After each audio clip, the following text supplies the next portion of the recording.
At my daughter's funeral, her greedy husband leaned in close and hissed, "I'll be spending her 75 million on yachts and mansions, and you'll be left with nothing, old man." I just smiled. Then she quietly giggled from inside the coffin. His face turned white as a ghost when he realized the dead sometimes come back to take everything. Before listening to this story, we have an important announcement for you. Unfortunately, we are discontinuing this channel, and it will be deleted soon. If you want to continue listening to new stories, subscribe to our new channel, Cold Revenge. The link to it will be in the collaboration with this video, in the description of this video, and in the comments. Thank you for your attention. My name is Harold Bishop. I'm 68 years old, and I've called Savannah, Georgia home for the past 4 decades. Spent 35 years as a cardiac surgeon at Savannah Memorial Hospital, cutting open chests, repairing broken hearts, and sewing people back together. Retired 5 years ago. These days I carve miniature ships in my garage workshop, 3 or 4 hours every morning. Steady hands don't just disappear because you stop operating. I live in the family mansion on Drayton Street, 4 stories of Georgian Revival architecture, built in 1892, worth about $4 million. But the house is just wood and brick. What made it a home was my daughter Sophia. She's 34 now, an art curator at one of the galleries downtown. Got her mother's eyes, warm, trusting, always seeing the best in people. That last quality, it nearly got her killed. Daniel Perry entered our lives 7 years ago. I still remember the evening Sophia brought him to dinner. He walked in wearing a tailored suit that probably cost more than most people's rent. Smile so wide you could count every tooth. An investment consultant, he said. Managed portfolios for high net worth clients. Charming, articulate, knew exactly what to say and when to say it. I've met men like Daniel before. In the operating room we call them bleeders. They look fine on the surface, but underneath something's very wrong. Still, Sophia loved him. And what does a father know about his daughter's heart? They married a year later.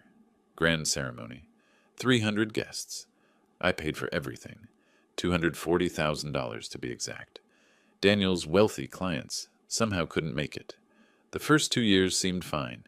Daniel was attentive, present. He'd bring Sophia flowers, remember anniversaries, play the devoted husband. But somewhere around year 3, the mask started slipping. He began disappearing for business trips that lasted longer and longer. His phone became surgically attached to his hand, screen always tilted away from Sophia. He'd snap at her over small things. A question asked too loudly, dinner served too late. His eyes grew colder, calculating as if he was always measuring something none of us could see. 2 years ago, I noticed how he'd look at me, like I was furniture, outdated furniture that hadn't been thrown out yet. He'd speak past me at family dinners, address Sophia as if I wasn't in the room. Your father became his preferred way of referencing me. Never Harold, never Dad, certainly never anything warm. The contempt was subtle at first, a dismissive wave when I offered advice, rolling eyes when I mentioned my career. Different generation, he'd mutter, as if that explained everything, as if being older meant being obsolete. I watched, I observed. That's what surgeons do. We read bodies, interpret symptoms, diagnose what others miss. And Daniel's symptoms were getting worse. That particular Monday in early March was unseasonably warm, even for Savannah. I was in my workshop working on a 3-masted schooner, hull already shaped, just starting on the rigging. The garage door was cracked open for ventilation, and through it I could hear Daniel's voice floating up from the garden below. He was on his phone, pacing between the magnolias, speaking quietly, but not quietly enough. 2 more months, that's all. 2 more months, and this witch signs everything over. I set down my carving knife, moved closer to the door. My heart, the organ I'd spent 35 years repairing in others, began pounding against my ribs. Then we arrange a little accident, nothing traceable. These things happen, Vanessa. People slip. People fall. People just stop breathing. The blood drained from my face. 75 million, baby. 75 million. We've earned this. I've spent 6 years playing the loving husband to that naive little princess. 6 years pretending her ancient father wasn't looking at me like I was something he scraped off his shoe. It ends soon, he laughed, low, confident, certain. The old man? What's he going to do? He's practically senile. Spends all day playing with toy boats. By the time he figures out what happened, I'll be on a yacht in the Caribbean with you. I gripped the doorframe so hard the wood groaned. Daniel ended the call and slipped the phone into his pocket. He stretched, rolled his shoulders, then walked back toward the house with the easy stride of a man who believed he had already won. I stood frozen in my workshop, surrounded by half-finished ships and the smell of sawdust. My hands trembled, and my hands never tremble. 75 million. That was Sophia's inheritance. Money I'd earned over 3 decades of saving lives, built through careful investment, intended to secure my daughter's future, and this parasite planned to murder her for it. For one terrible moment, I imagined walking into the garden, finding Daniel, and... No, I am not that man. I've spent my life healing, not harming, but I am also not a fool. I watched Daniel through the workshop window as he entered the house, probably heading to kiss my daughter on the cheek and ask about her day. The perfect husband, the loving partner, the man planning her death. He glanced back toward the garden once, as if sensing something. His eyes swept across the lawn, past the magnolias, and briefly, so briefly, toward my workshop. I didn't move, didn't breathe. He shrugged and went inside. I waited until the door closed. Then I picked up my carving knife and examined the blade. Still sharp, still precise, still capable of the most delicate work. Daniel Perry thought he was dealing with a senile old man who played with toy boats. He thought I was harmless, irrelevant, already defeated. But here's what 35 years of cardiac surgery teaches you. Cutting is easy. Anyone can make an incision. The real skill is knowing exactly where to cut and when. Daniel thought he was the predator in this house. He was wrong. The next 2 days I watched him, studied him the way I used to study x-rays before a complex procedure. Every gesture catalogued, every phone call noted, every late-night work emergency logged in my memory. Sophia noticed nothing. She was too trusting, too kind, too willing to believe the best about the man she'd married. That beautiful quality, the same one that made her such a wonderful daughter, was now putting her life in danger. I kept seeing flashbacks, moments from the past that felt like artifacts from another lifetime. I remembered Sophia at 7 years old, holding up a crayon drawing she'd made at school, a big red heart with Daddy, written inside in wobbly letters. "I made this for you," she'd said, her gap-toothed smile so wide it practically split her face. "Because you fix hearts. So now you have one that never breaks." I still had that drawing, kept it in my desk drawer, tucked between old insurance papers and fading photographs. The crayon had faded over the years, but the words remained clear. How do you tell that little girl, now a grown woman of 34, that the husband she adores is planning to murder her? I remembered Sophia at 16, crying on the porch swing because a boy had broken her heart for the first time. She'd sat there with her knees pulled to her chest and asked me a question I'd never forgotten. "Daddy, how do you know when someone really loves you?" I'd thought about it carefully before answering. When they choose you, not just once, every day. Real love is a decision you make over and over again. She'd nodded, wiped her tears, and hugged me tight. I hope I find someone like that someday. 18 years later, she thought she'd found that person. Except Daniel Perry didn't choose her. He chose her money. And when that money was finally secured, he'd choose to end her life. On the 3rd day after overhearing that phone call, I made my decision. I couldn't handle this alone. I needed information, evidence, proof. I found Clarence Webb through the phone book. Private investigator, former police officer, office on Whitaker Street. His advertisement promised discretion. His office was small and cluttered, smelling like stale coffee and old paper. Clarence himself was a broad-shouldered man in his mid-40s, with skeptical eyes that had clearly seen too much. $8,000 up front, he said after I'd explained what I needed. More depending on what I find. I wrote the check without hesitation. I need everything on Daniel Perry. Financial records, phone activity, who he meets, where he goes, what he does when he thinks nobody's watching. Clarence studied me for a moment. This about money? Cheating spouse? This is about my daughter's life. Something in my voice made him nod slowly. He didn't ask any more questions. A week later, Clarence called me back to his office. The file on his desk was thick, 2 inches of documents, photographs, and printed records. Your son-in-law's got problems, Clarence said. Big ones. Daniel owed $340,000. Gambling debts, online poker, sports betting, high-stakes games at underground clubs in Atlanta, the kind of debts that don't disappear. Clarence slid a photograph across the desk. Daniel and a young woman walking into the mansion on Forsyth Park, 3 days after he'd told Sophia he was at a conference in Charlotte. Her name's Vanessa Crawford, 29 years old, works as his assistant, though I'd say with him covers more than just professional duties. Daniel's hand rested on her lower back, guiding her toward the entrance. She was looking up at him with unmistakable intimacy, the kind of look that doesn't belong between colleagues. 11 meetings in the past month alone, Clarence continued. Hotels, restaurants, a rented apartment downtown. I need proof of what he's planning, I said. He's going to kill my daughter. A long silence. Clarence leaned back in his chair. That's a serious accusation, Mr. Bishop. I heard him say it myself, on the phone, in my own garden. Another pause.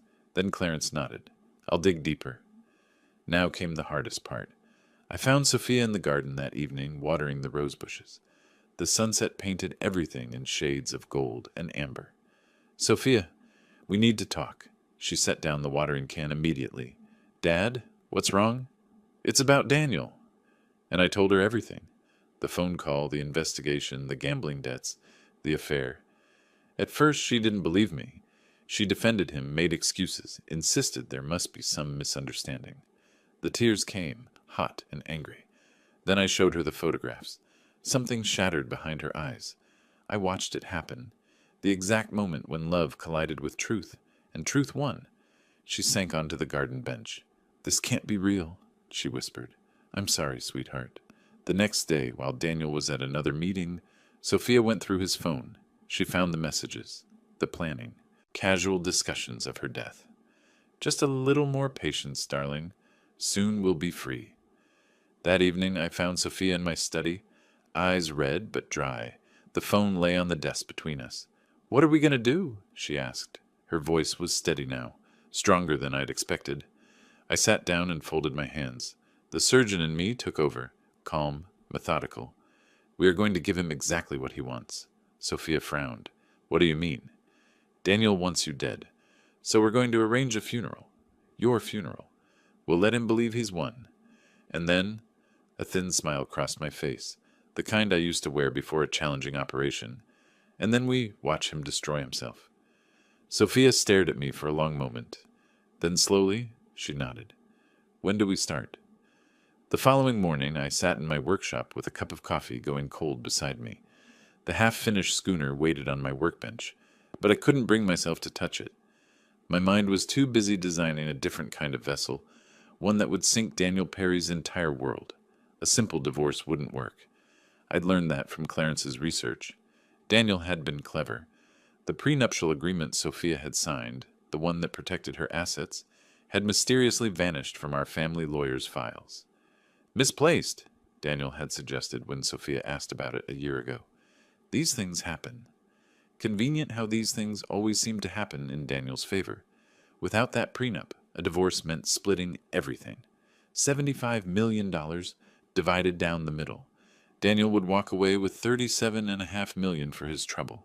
6 years of playing the loving husband, and his payday would be larger than most lottery winners ever see. That wasn't justice. That was rewarding a predator for stalking his prey. I needed something better, something that would leave Daniel with nothing. I spent the next 3 days observing him with fresh eyes, not as a concerned father-in-law, but as a surgeon examining a patient with a terminal diagnosis. Every symptom catalogued, every weakness noted. Daniel's greatest weakness was his arrogance. He genuinely believed he was the smartest person in every room. I watched him at dinner, the way he'd steer conversations back to himself, the way his eyes would glaze over when anyone else spoke. He didn't listen. He waited for his turn to talk. He also underestimated everyone around him. To Daniel, Sophia was a naive heiress, too blinded by love to see his true nature. I was a senile old man who spent his days playing with wooden boats. We weren't threats. We were obstacles he'd already mentally dismissed. That arrogance would be his downfall. I observed his interactions with Sophia, the casual touches that didn't quite reach his eyes, the way he'd check his phone mid-conversation, always angling the screen away, the barely concealed irritation when she asked where he'd been. "Just work, sweetheart," he'd say, that practiced smile sliding into place. "You know how demanding clients can be." Clients? Right. Vanessa Crawford must be very demanding indeed. Sophia played her part perfectly. After our conversation in the garden, something had shifted in her. The naive trust was gone, replaced by something harder. She smiled at Daniel's lies now, but the smile never reached her eyes. She was watching him too, cataloging his deceptions, building her own case against the man she'd married. I was proud of her. My daughter had inherited more than her mother's eyes. She'd inherited steel. By the end of the week, I knew what we needed. A lawyer. Not just any lawyer. Someone who specialized in the kind of complex legal warfare that could destroy a man without ever touching him. I found Marcus Reed through a recommendation from Clarence Webb. His office was on Bay Street, 12th floor, with a view of the Savannah River. The receptionist led me into a conference room where Marcus was already waiting. A lean man in his early 50s with silver at his temples and the kind of precise, measured movements that reminded me of surgeons. "Mr. Bishop," he shook my hand firmly, "Clarence speaks highly of you. I need your help, Mr. Reed. My situation is complicated. They usually are. Please sit." I told him everything. The overheard phone call, Daniel's gambling debts, Vanessa Crawford, the missing prenuptial agreement, the plan to murder my daughter for her inheritance. Marcus listened without interrupting, making occasional notes on a legal pad. When I finished, he set down his pen and leaned back. "You're right. A divorce is problematic. Without the prenup, Mr. Perry would be entitled to a significant portion of your daughter's assets. Given the length of the marriage and the commingling of funds, he could argue for substantially more than half." "Then what do you suggest?" Marcus's eyes took on a calculating gleam. "Have you ever heard of the Slayer rule, Mr. Bishop?" I hadn't. He explained it to me, a legal principle embedded in Georgia law that prevented anyone from inheriting from a person they had killed or conspired to kill. The moment Daniel could be proven to have planned Sophia's death, he would lose all claim to her estate. "The problem," Marcus continued, "is proving intent. A phone conversation you overheard wouldn't be enough. We need documentation, recordings, something that demonstrates a clear pattern of conspiracy. And if we could provide that evidence, then Mr. Perry wouldn't just lose the money, Mr. Bishop. He'd lose his freedom." I left Marcus's office 2 hours later with the skeleton of a plan taking shape in my mind. It was risky. It required precise timing, careful documentation, and an actress capable of the performance of her life. Fortunately, I knew exactly who could play that role. That evening, Sophia and I met in my study. The door locked, the curtains drawn. I explained what Marcus had told me about the Slayer rule, about the evidence we'd need, about the plan that was forming in my mind. "You want me to pretend to be dying," Sophia said slowly, "and then pretend to be dead. I want to give Daniel exactly what he wants. Let him believe he's won. And then, when he's standing over your coffin celebrating his victory, we take everything from him." I nodded. "It's risky. If anything goes wrong." "Dad." Sophia reached across the desk and took my hand. Her grip was strong, steady. "He was going to kill me. Actually kill me. For money. After everything I gave him. My love, my trust. 6 years of my life. He was going to arrange an accident and sail away with his mistress." Her eyes hardened. "Let's destroy him." The preparations took nearly a month. Every detail had to be perfect. One mistake, one overlooked element, and the entire plan would collapse. First, we needed to establish Sophia's illness. I reached out to a former colleague from the hospital, Dr. Raymond Foster, a cardiologist I'd worked with for 15 years. I trusted him with my daughter's life. More importantly, I trusted him with my daughter's death. Raymond was skeptical at first. You want me to diagnose her with a terminal heart condition she doesn't have. I want you to create medical records that will withstand scrutiny. The diagnosis doesn't need to be real. It just needs to be believable. Harold, what you're asking me to do could save my daughter's life. I told him everything. The phone call, Daniel's plan, the conspiracy with Vanessa Crawford. Raymond's face grew progressively darker as I spoke. That piece of... He caught himself. All right, I will do it. But I want to be clear. The moment this is over, those records disappear. Understood. Over the following weeks, Sophia began her performance. She started complaining of fatigue, shortness of breath, chest pains. She made appointments with Raymond, who ran tests and delivered increasingly grim prognoses. By the second week, the diagnosis was official, a rare and aggressive form of cardiomyopathy. The irony wasn't lost on me. A heart surgeon's daughter, dying of a broken heart. Daniel played his part beautifully, though he didn't know he was in a play. He became the devoted husband again, bringing Sophia flowers, holding her hand, wiping his dry eyes when the doctors delivered bad news. He was so convincing that I almost believed it myself. Almost. Clarence, meanwhile, continued his surveillance. Every meeting with Vanessa was documented. Every whispered phone call recorded. The evidence file grew thicker by the day. The most damning piece came 2 weeks into Sophia's illness. Clarence had managed to capture video footage from the garden, my garden, where Daniel met with Vanessa late one evening. They thought they were alone. "A month," Daniel said on the recording. "Maybe less. The doctors say her heart could give out any day now." "And then?" Vanessa's voice, eager and hungry. "Then we wait a respectable period. 6 months, maybe a year. And then you and I take that 75 million and disappear." "What about the old man?" Daniel laughed. "What about him? He'll be too busy grieving to notice anything. And even if he did, what's he going to do? He's practically a corpse himself." I watched that video 17 times. Each viewing fueled my resolve. Meanwhile, I made other arrangements. The funeral home was selected. Bonaventure Memorial, a historic establishment known for its discretion. The director, a professional named Walter Simmons, was brought into our confidence. For a considerable fee, he agreed to participate in our Theater of the Dead. The casket was special ordered, modified with a discreet air supply and a hidden microphone that would capture every word spoken over my daughter's body. The technology was simple but elegant, just like the plan itself. Sophia signed a new will, secretly notarized in Marcus Reed's office. Under its terms, her entire estate would pass to a charitable foundation and to me. Daniel Perry would receive nothing, not a cent, not a memory. The document was locked in Marcus's safe, waiting for its moment. As the 3rd week ended, Sophia's condition worsened. She took to her bed, pale and drawn, the picture of a woman slipping away. Daniel hovered nearby, his concern almost convincing, but I saw the truth beneath the mask. The way he'd check his phone when he thought no one was looking, the slight smile that crossed his face when the doctors spoke of limited time, the anticipation of a man watching his ship come in. He thought he was so clever, so careful, so perfectly positioned to collect his prize. He had no idea that the ship was headed straight for the rocks. On the final night, the night Sophia would die, I stood in her bedroom doorway and watched her sleeping face. She wasn't really sleeping, of course, just practicing, preparing for the longest, most motionless sleep of her life. Daniel came up behind me, placed a hand on my shoulder. I managed not to flinch. "How is she?" he asked, his voice dripping with false concern.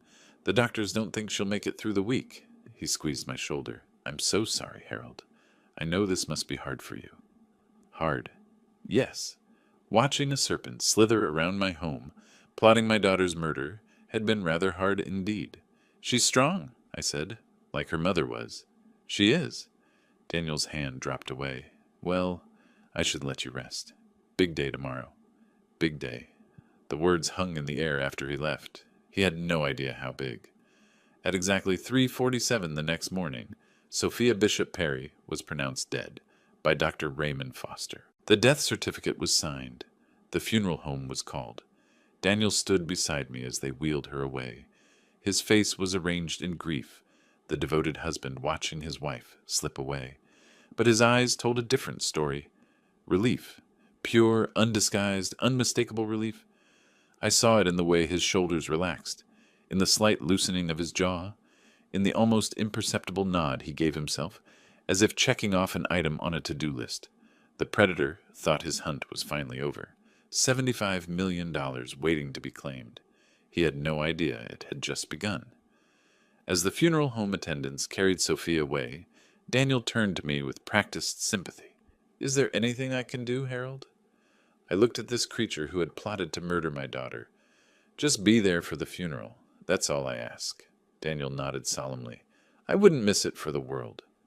No, I thought, you certainly wouldn't. 3 days later, we buried my daughter. Or rather, we staged the most elaborate piece of theater Savannah had seen in decades. The funeral was held at Bonaventure Memorial, a historic establishment known for its elegant services and absolute discretion. 87 guests attended. Family friends, colleagues from Sophia's gallery, neighbors who'd known her since childhood. They came to pay their respects, tissues clutched in trembling hands, faces drawn with genuine grief. They had no idea they were about to witness something extraordinary. I stood at the entrance greeting mourners as they arrived. The role of grieving father came naturally. After all, I had spent weeks watching my daughter pretend to die. That experience leaves marks even when you know it's theater. Daniel arrived fashionably late, of course. He stepped out of his Mercedes, wearing a black suit that probably cost more than most people's monthly mortgage. I'd seen the receipt, $4,200 charged to my credit card. Even in death, he was spending my money. Vanessa Crawford came separately, maintaining the fiction of professional distance. She positioned herself near the back of the chapel, dabbing at dry eyes with a silk handkerchief, the supportive assistant, mourning alongside the grieving widower. They thought they were so clever, so careful, so perfectly positioned to inherit everything. They had no idea what was waiting inside that casket. The service began at 2 o'clock. A string quartet played something appropriately somber. Friends spoke of Sophia's kindness, her artistic vision, the light she brought to every room. I delivered a eulogy that was entirely sincere, praising my daughter's courage, her strength, her ability to face adversity with grace. Daniel sat in the front row, nodding along, the picture of devoted widowhood. Occasionally he'd wipe his eyes, though I noticed he never actually produced any tears. The handkerchief remained conspicuously dry. After the formal service, the guests gathered around the open casket for a final viewing. Sophia lay there in a pale blue dress, her favorite color, looking for all the world like a woman peacefully sleeping. The makeup artist had done remarkable work. She looked beautiful, serene, utterly convincingly dead. The special casket had been modified with a small air supply and sound-dampening material. From outside, it appeared perfectly normal. Inside, Sophia could breathe, listen, and wait for her cue. I positioned myself near the head of the casket, accepting condolences, shaking hands, playing my part. Daniel worked the room like a politician at a fundraiser, graciously accepting sympathy, already calculating his next moves. Then he made his way toward me, the moment I'd been waiting for. Daniel approached the casket, placed his hand over his heart, and gazed down at Sophia's face with an expression of profound loss. It was a masterful performance. Anyone watching would have seen a husband saying goodbye to the love of his life. Anyone except me. He leaned close to my ear, close enough that no one else could hear. "I'll be spending her $75 million on yachts and mansions," he whispered, "and you'll be left with nothing, old man. She was too good for this world, but the money stays with me." I felt Sophia stiffen slightly inside the casket. She'd heard every word. Daniel pulled back, arranged his face in a mask of sorrow, and patted my shoulder. "I'm so sorry for your loss, Harold." I looked at him. This parasite, this predator, this man who had spent 6 years planning to murder my daughter. And I smiled, just smiled, didn't say a word. Daniel's brow furrowed slightly. He'd expected grief, perhaps anger, perhaps the broken weeping of a devastated father, certainly not a smile. But he dismissed it quickly, attributing my expression to shock or senility, or whatever explanation suited his arrogant worldview. After all, I was just the senile old man who played with toy boats. He walked away toward Vanessa, who was waiting near the chapel entrance. They exchanged a glance, brief, barely noticeable to anyone who wasn't watching for it, but loaded with shared anticipation. 6 years of planning, finally paying off. Or so they believed. And then from inside the casket came a sound, a soft, unmistakable giggle. Daniel froze mid-step. His shoulders went rigid. The expensive fabric of his suit suddenly stretched tight across his back. Slowly, so painfully slowly, he turned back toward the casket. The lid began to rise. Sophia sat up, still wearing that pale blue dress, her eyes fixed directly on Daniel's face. She smiled. Not the warm smile I remembered from her childhood, not the trusting smile she'd given him on their wedding day. This was something colder, sharper, the smile of a woman who had heard every word of her own death sentence. "Yachts and mansions, you said?" Her voice carried across the suddenly silent chapel. "I'd love to hear more about your plans, darling husband." For one perfect crystalline moment, nobody moved. Nobody breathed. The string quartet had stopped playing. The mourners stood frozen like statues. Even the dust motes seemed to hang suspended in the afternoon light. Then Daniel's face drained of all color. The confident tan, the carefully maintained complexion, the healthy glow of a man who spent weekends on golf courses. All of it vanished in an instant, leaving behind something the color of old bone. His mouth fell open, but no sound came out. His eyes, which had always held that calculating gleam, went wide with something I'd never seen in them before. Pure, absolute terror. I stepped forward, placed my hand on my daughter's shoulder, warm, alive, victorious, and finally spoke. "You know, Daniel, surgeons don't just stop hearts. We can restart them too." What happened next was chaos of the most satisfying variety. Daniel's knees buckled. He actually staggered backward, nearly tripping over a funeral wreath, his arms windmilling as he tried to maintain balance. The color still hadn't returned to his face. If anything, he'd gone even paler, a shade I'd only seen before in patients with severe blood loss. "No," he managed to croak. "No, this isn't... You were dead. You were dead." Sophia swung her legs over the side of the casket and stood, smoothing her dress with the casual grace of someone who hadn't just risen from a coffin. "Was I? How strange. I feel perfectly fine." Around us the chapel erupted. An elderly woman in the third row fainted dead away. Her husband caught her, nearly going down himself. Someone screamed. Someone else was laughing hysterically. Several guests had pulled out their phones and were filming everything.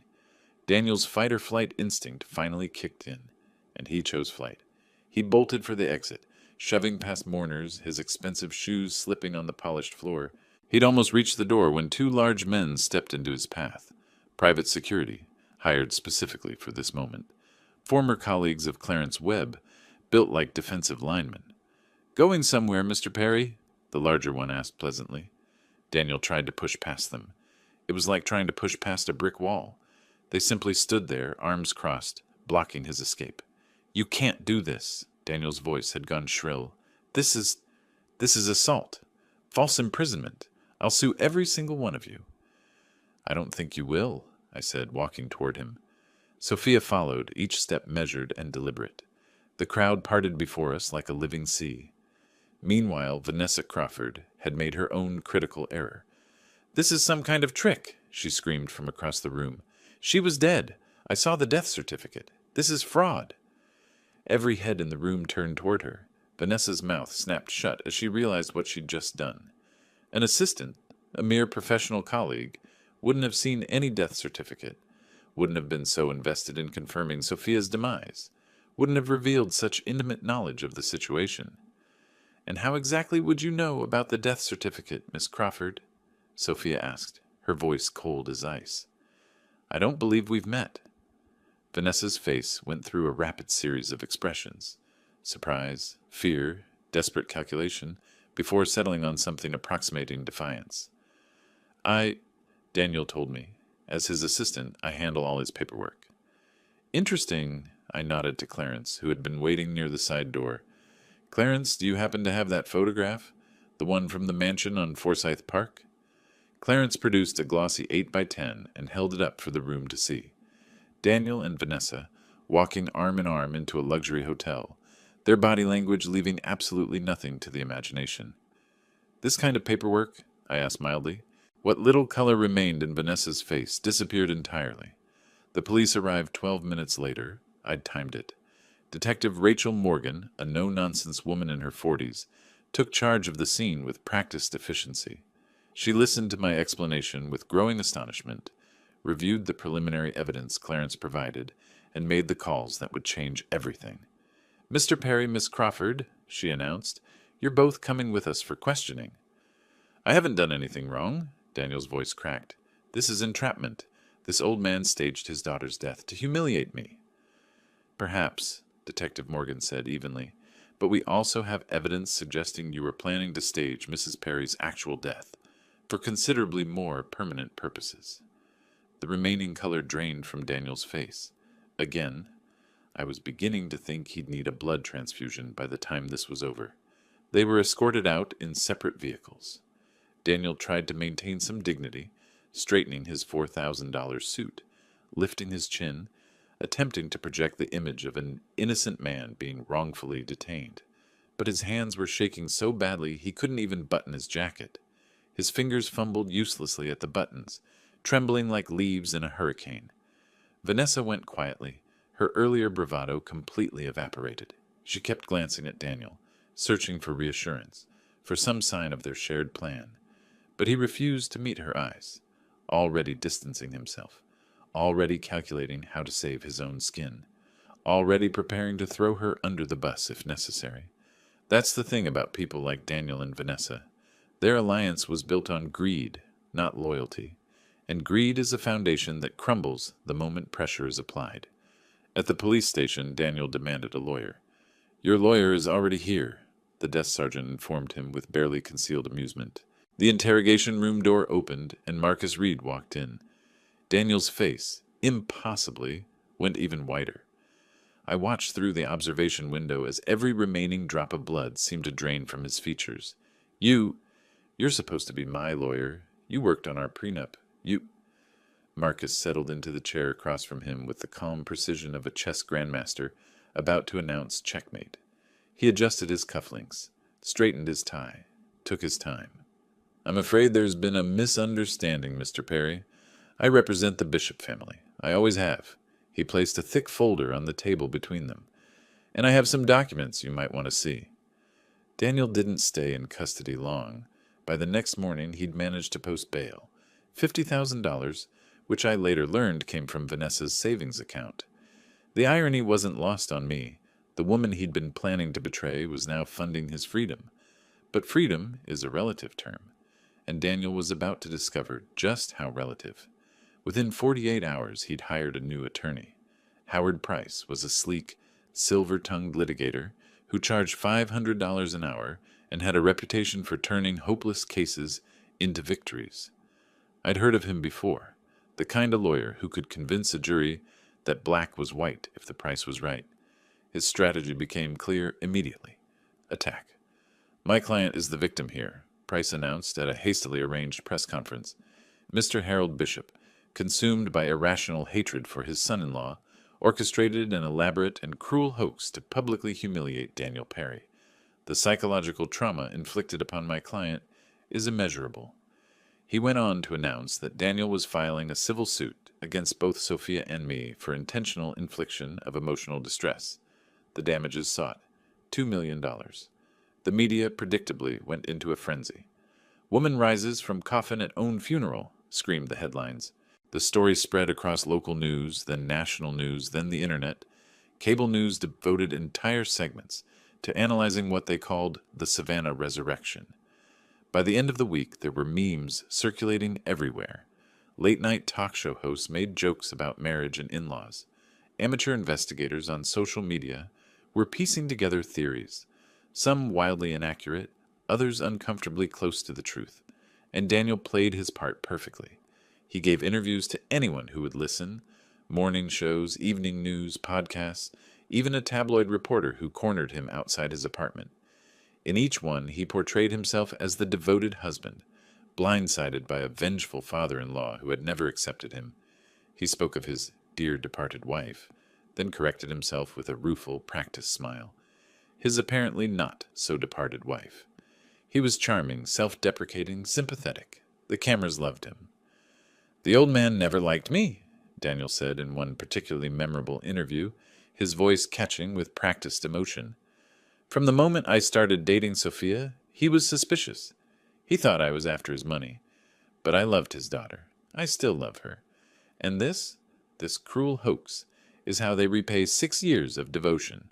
Some people believed him, more than I'd expected, honestly. The comment sections beneath every article filled with supporters calling us cruel and vindictive.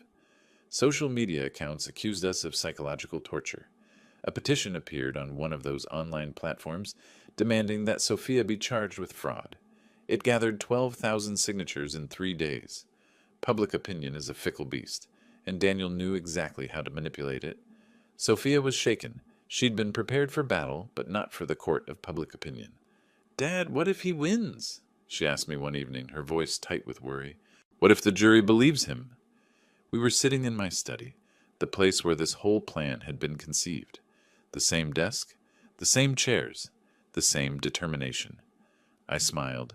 Daniel is very good at controlling narratives. But there's one thing he doesn't know about. "What's that?" "The video."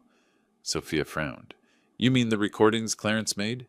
He's already claiming those were illegally obtained." "Not those recordings." I leaned back in my chair. "The one from the security camera in our garden. The one I installed after that conversation I overheard in early March." Understanding dawned in her eyes. "You recorded him." "I recorded everything. Every conversation he had in that garden. Every whispered phone call to Vanessa.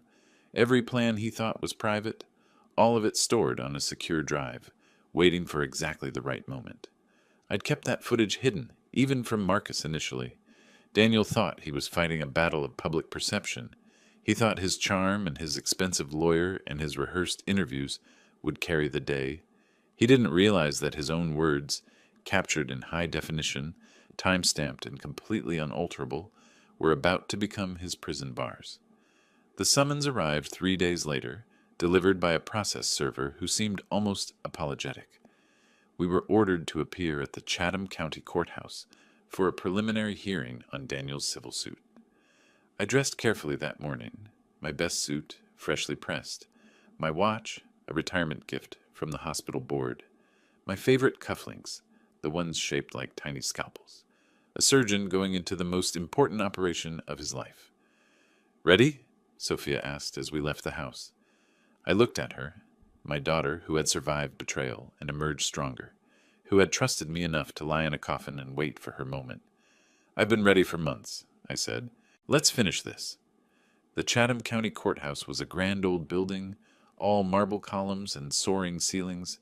It smelled of old paper and older ambitions.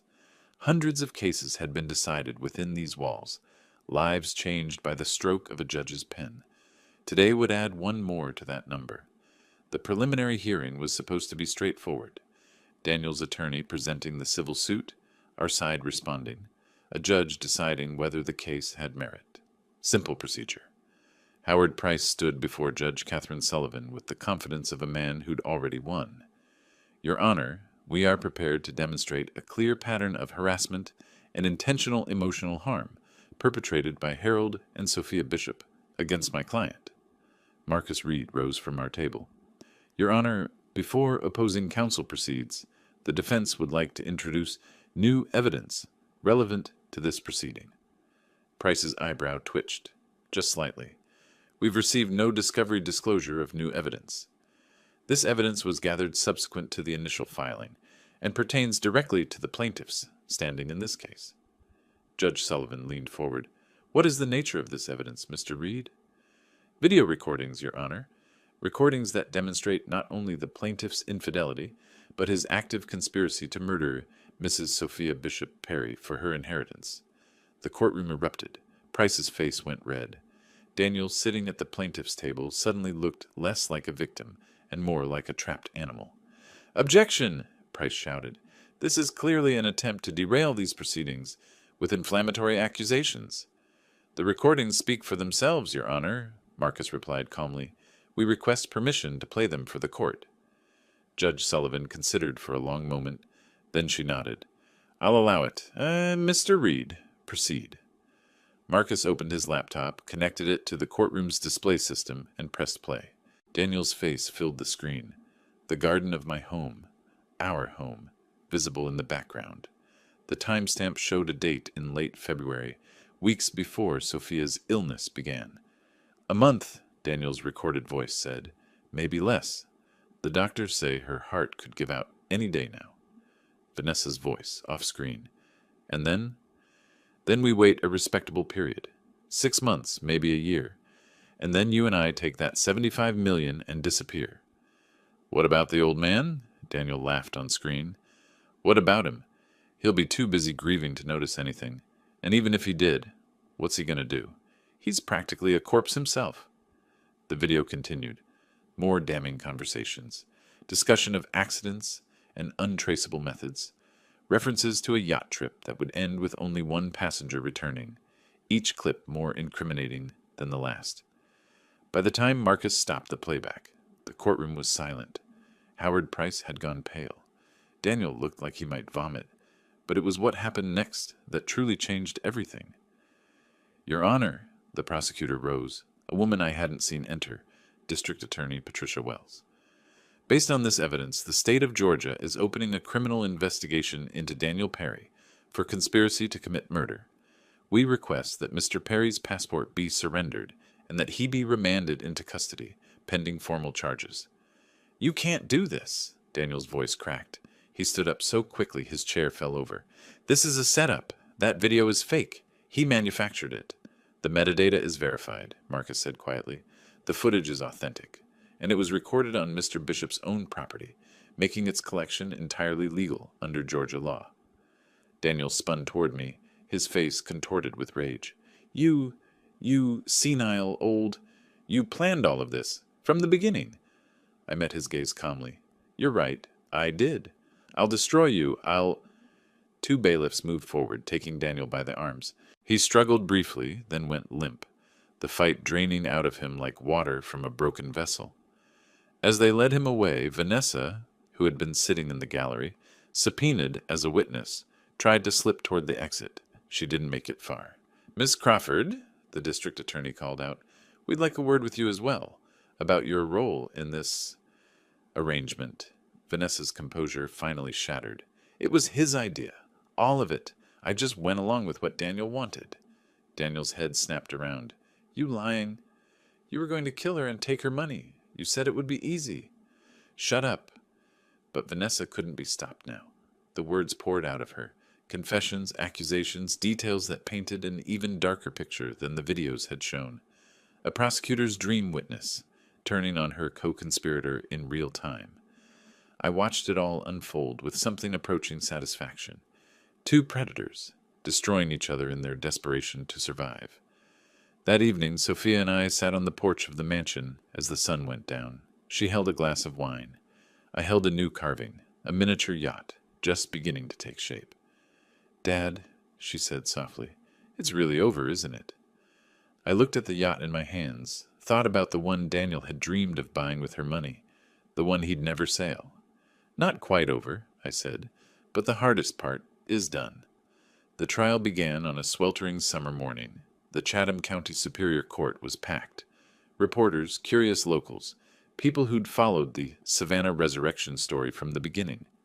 Daniel Perry sat at the defense table in an expensive suit. He looked composed, confident even, despite the charges against him. Conspiracy to commit murder. Under Georgia law, that carried a potential sentence of 10 to 25 years. Howard Price had done his best to prepare a defense. His strategy was simple. Deny everything, discredit the evidence, paint the bishops as manipulative liars who had entrapped his innocent client. It might have worked if we hadn't had the video. The prosecution called Clarence Webb first. My private investigator walked the jury through months of surveillance, photographs, phone records, documentation of Daniel's meetings with Vanessa. He presented it all with the methodical precision of a former police officer. Then came the video. District Attorney Patricia Wells played it on the courtroom's large screen. Daniel's face filled the display, crystal clear, unmistakable.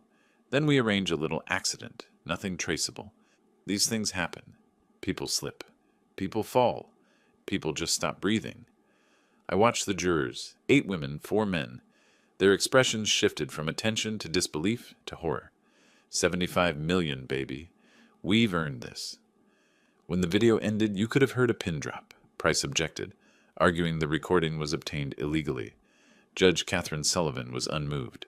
The recording was made on Mr. Harold Bishop's property. There is no expectation of privacy in someone else's garden. The evidence stands. Vanessa Crawford took the stand next. She'd accepted a plea deal, 3 years probation in exchange for full cooperation. She described everything, the planning, the discussions about making Sophia's death look accidental, the yacht they'd intended to buy. He said it would be easy, Vanessa testified. A heart condition, a tragic accident at sea. Simple. That's a lie, Daniel erupted. She's lying to save herself. The judge's gavel came down hard. Mr. Perry, control yourself, or you will be removed. The most powerful testimony came from Sophia. My daughter walked to the stand with quiet dignity. She looked at the jury, then at Daniel. I loved him, she said. For 6 years I believed he loved me too. I trusted him with my life, and he was planning to end it. She described the moment she'd learned the truth, the messages, the casual way he'd discussed her murder. At my funeral, I lay in that casket and listened to my husband whisper about yachts and mansions, about how he'd spend my inheritance while I rotted in the ground, and then I sat up and watched his face turn white. Several jurors were openly crying. Daniel took the stand in his own defense. He tried to be charming, painting himself as a devoted husband framed by a vengeful father-in-law. The district attorney's cross-examination was surgical. Mr. Perry, in the video, you discussed arranging an accident for your wife. Can you explain that? Daniel's composure flickered. It was taken out of context. Hypothetically planning your wife's death? I didn't mean. And when you consulted with an attorney about spousal inheritance rights during your wife's illness, was that also hypothetical? Daniel's facade was crumbling. I want to change my answer. There is no changing answers, Mr. Perry. There's only the truth. The jury deliberated for 4 hours and 22 minutes. Sophia held my hand like she had when she was a little girl, afraid of thunderstorms. When the jury filed back in, the foreman stood with a folded piece of paper. Has the jury reached a verdict? We have, Your Honor. What say you? The foreman unfolded the paper. The entire courtroom held its breath. We, the jury, in the case of the state of Georgia versus Daniel Perry, find the defendant guilty of conspiracy to commit murder in the first degree. The word echoed through the courtroom like a thunderclap. I felt Sophia's grip tighten on my hand. Around us the gallery erupted. Gasps, whispered exclamations, the scratch of reporters' pens. Daniel's reaction was everything I'd imagined and more. His face went through a rapid series of transformations. Disbelief first, then denial, then a dawning horror as the reality set in. His mouth opened and closed like a fish pulled from water. His hands, which had been folded calmly on the defense table, began to tremble. No, he whispered, then louder. No, this can't be. He turned toward the jury, his eyes wild, desperate. You don't understand. They tricked me. They set this whole thing up. 2 bailiffs moved toward him, but Daniel wasn't done. This isn't justice, he shouted, his voice cracking. This is a vendetta. That old man, he pointed at me, finger shaking, he orchestrated everything. I'm the victim here. Judge Sullivan's gavel cracked down. Mr. Perry, you will be silent. I won't be silent. I won't. The bailiffs took him by the arms. Daniel struggled briefly, then went limp, the fight draining out of him like air from a punctured balloon. His expensive suit was rumpled now, his perfectly styled hair disheveled. He looked old suddenly, broken. As they led him past our row, he locked eyes with me. Gone was the arrogant predator who'd whispered about yachts and mansions at my daughter's funeral. In his place was something smaller, diminished. You, he hissed, you ruined my life. I met his gaze calmly. No, Daniel, you ruined your own life. I just made sure you couldn't ruin anyone else's. They took him away. The sentencing came 2 weeks later. 15 years in state prison, no possibility of parole. The judge also granted Sophia an immediate divorce and declared Daniel a slayer, under Georgia's inheritance laws, legally barred from receiving any portion of her estate. Vanessa Crawford received her promised plea deal: 3 years probation, 200 hours of community service, and a permanent stain on her record. She left the courthouse without looking back, disappeared from Savannah the same week.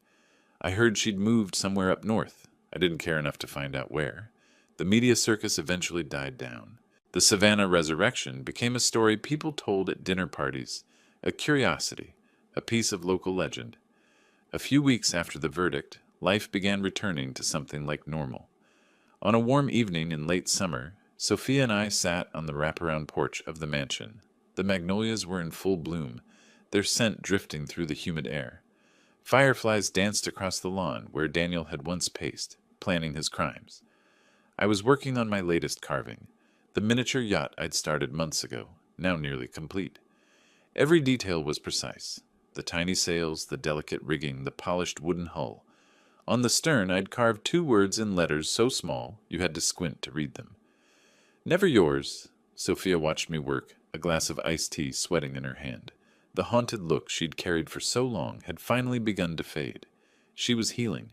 Slowly, painfully, but healing nonetheless. "Dad," she said quietly, "can I ask you something?" "Anything." "At the funeral, when Daniel whispered to you about the money, how did you know he would say something like that?" I set down my carving knife and looked at her. My daughter, who had trusted too much and been betrayed too deeply, who had risen from a coffin to reclaim her life. "I didn't know," I admitted, "but I suspected. Greed is a disease, Sophia, and like any disease, it has symptoms. The way he looked at you when he thought no one was watching, the way his eyes would light up whenever money was mentioned, the way he'd calculate, always calculate." I picked up the tiny yacht, turning it over in my hands. In the operating room, I learned to read the smallest signs: a slight discoloration, an irregular rhythm, a tension that shouldn't be there.